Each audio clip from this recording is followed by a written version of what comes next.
Hello everyone, dear student, welcome you all here again. I am Ankita Singh and as you all know that we have started the third chapter of geography, that is drainage, and we have discussed certain of the topics, certain terms of this chapter.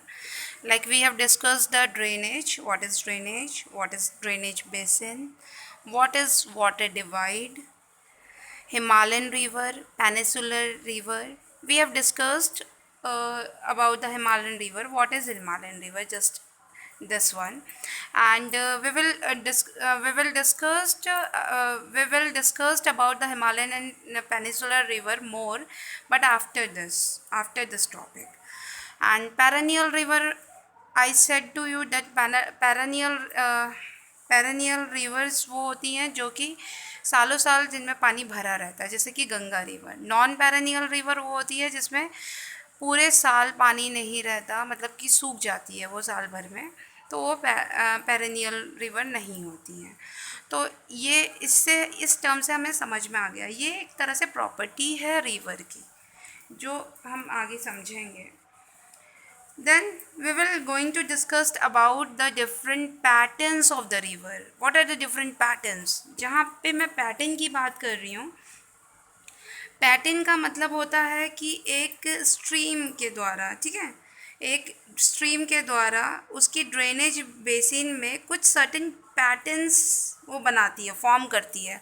कोई भी reverse जब बहती है तो अलग अलग patterns में बहती है, ठीक है, उसके स्ट्रक्चर्स अलग अलग होते हैं, उसकी स्ट्रीम्स निकल जाती हैं अलग अलग, तो वो कुछ ना कुछ रिजेंबल करते हैं, कोई ना कोई ऐसे पिक्चर फॉर्म को रिप्रेजेंट करते हैं. जैसे कि आपने देखा होगा कोई भी रिवर जो है वो सीधी सीधी तो नहीं बहती, टेढ़ी मेढ़ी बहती है, जैसे जैसे उसको रास्ता मिलता है, तो अपने बहाव में वो अलग अलग तरह का पैटर्न्स को फॉर्म करती है, रिजेंबल्स बनाती है, तो उसको कहते हैं ड्रेनेज पैटर्न. तो हम लोग पढ़ेंगे different forms of drainage pattern के बारे में. आप यस स्टूडेंट, जैसे कि मैंने आपको बताया कि हम लोग पढ़ेंगे ड्रेनेज पैटर्न्स के बारे में, कितने different types of drainage pattern होते हैं.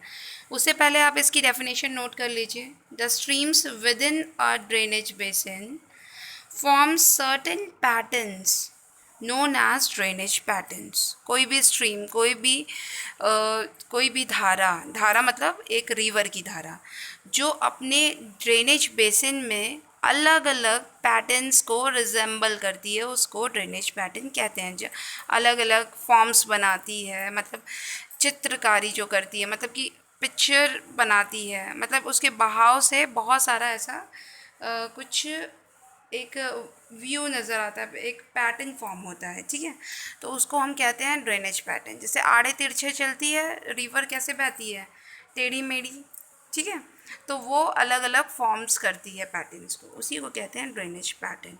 यहाँ पे अलग अलग तरह के ड्रेनेज पैटर्न, बेसिकली ये 4 टाइप्स के होते हैं, जैसे कि आप स्क्रीन पे देख सकते हैं 4 टाइप ऑफ ड्रेनेज पैटर्न. सबसे पहला वाला जो है डेंड्रेटिक ड्रेनेज पैटर्न. ये जो पैटर्न होता है ये किस तरह का होता है, इसमें जो रिवर सिस्टम होती है, ठीक है, रिवर और उसकी सहायक नदी ट्रिब्यूटरी जो होती है वो क्या करती है, वो एक तरह से ट्री की ब्रांचेस को रिजेंबल करती है.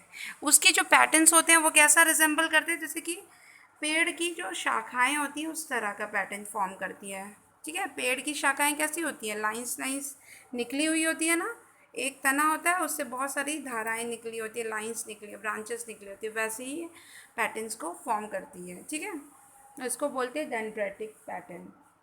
इसकी डेफिनेशन आपको मिल जाएगी इसी पेज पे, आप बुक में जब देखेंगे तभी मैं बता दे रही हूँ. This pattern develops where the river channels flow the slope of the terrain. The stream with its tributary resemble the branch of tree, thus named dendritic. Okay, next देखिए, आपको नेक्स्ट जो है ट्रिलिस ड्रेनेज. इसमें देखिए, इसमें क्या होता है, ये किस तरह की होती है, ये एक तरह से राइट एंगल, तो आप सबको पता है ना, राइट एंगल फॉर्म करता है.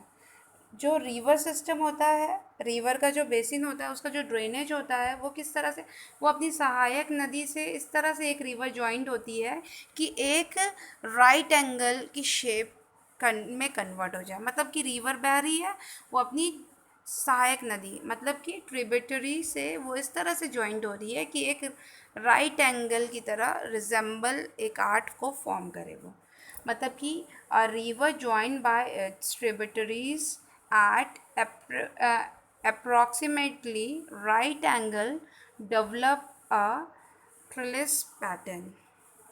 ओके, तो ये जो है ये इस तरह का राइट एंगल पे ही वो जॉइंट होती है और वो इस तरह का पैटर्न फॉर्म करती है। आप इस पे देखिए, पिक्चर में आपको दिख रहा होगा। नेक्स्ट जो है रेक्टेंगुलर पैटर्न। रेक्टेंगुलर शेप तो आप समझते ही हैं। अब रेक्टेंगुलर पैटर्न किसे कहते हैं, ये किस तरह का पैटर्न है? तो ये जो पैटर्न होता है वो स्पेशली एक रॉकी तराइन में फॉर्म होता है। एक रॉकी एरियाज़ में ये पैटर्न को फॉर्म होता है और ये बेसिकली रिजेंबल होता है एक तरह से रेक्टेंगल की तरह। ठीक है, उसको हम कह सकते हैं कि ये रेक्टेंगल की तरह ही है। This pattern develops on a strongly joint rocky terrain. ठीक है, नेक्स्ट जो होता है वो रेडियल पैटर्न होता है। रेडियल पैटर्न क्या होता है? इसमें जो स्ट्रीम्स होती हैं वो अलग अलग डायरेक्शन में फ़्लो होती हैं। एक सेंटर पॉइंट होता है, एक सेंट्रल पीक होती है। जैसे कि ये देखिए, एक सेंट्रल पीक होती है, इसमें स्ट्रीम्स अलग अलग डायरेक्शंस में फ़्लो होती हैं। इसे कहते हैं रेडियल ड्रेनेज। ओके, तो ये डिफरेंट टाइप्स के ड्रेनेज की बात हमने की। इसको आप पढ़ लीजिएगा अपनी बुक से। आप पिक्चर जब देखेंगे अपने बुक में तो आपको और अच्छे से समझ में आएगा। नेक्स्ट हमने इन सारे ड्रेनेज पैटर्न्स की बात कर ली। रिवर सिस्टम की हमने बात, ड्रेनेज की हमने बात की। ड्रेनेज होता क्या है? तो रिवर सिस्टम क्या होता है? रिवर सिस्टम जैसे कि रिवर और उसकी सहायक नदी को मिला के जो सिस्टम बनता है वो रिवर सिस्टम कहलाता है। रिवर के साथ, क्योंकि रिवर का एक ही रिवर जो बहती है उसके पूरे रूट पे अलग अलग सहायक नदी उसको उस सपोर्ट करती हैं जिससे वो आगे बहती चली जाती है। ठीक है, तो रिवर और उसकी सहायक नदी मतलब कि as river along with its tributary is called river system. एक रिवर अपनी सहायक नदी के साथ बहती है, उसी सिस्टम को कहते हैं river system. Okay dear student, next हम बात करेंगे डेल्टा क्या होता है। डेल्टा मतलब कि दलदली एरिया, कछार एरिया।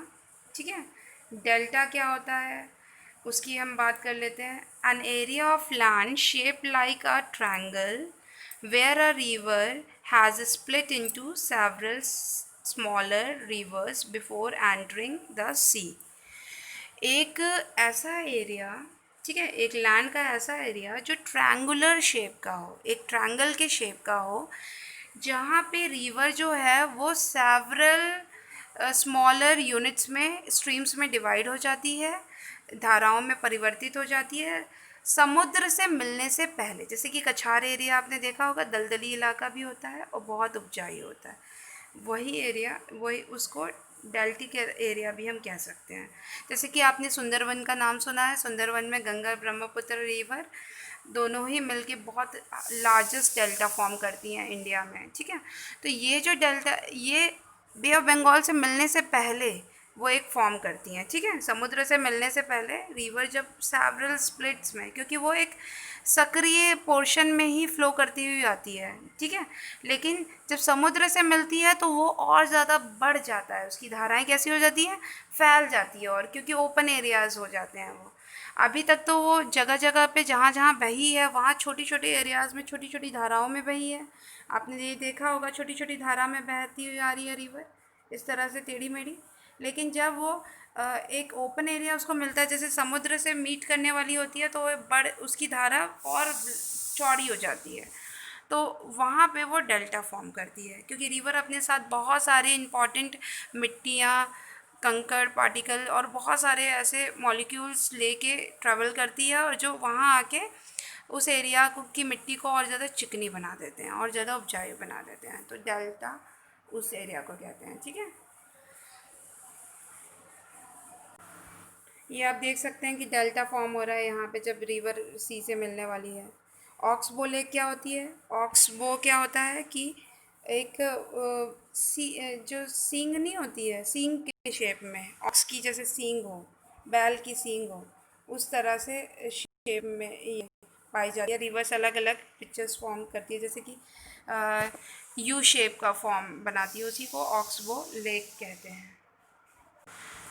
सो डियर स्टूडेंट, ये हमने पढ़ा डिफरेंट पैटर्न के बारे में। इसके नेक्स्ट लेक्चर में मैं आपको बताऊंगी हिमालयन एंड पेनिनसुलर रिवर के बारे में हम लोग डिस्कस करेंगे। तब तक के लिए आप मेरे साथ जुड़े रहिए, मेरे चैनल को सब्सक्राइब करिए, लाइक करिए, कमेंट करिए, शेयर करिए और बेल आइकन को ज़रूर प्रेस कर लीजिए।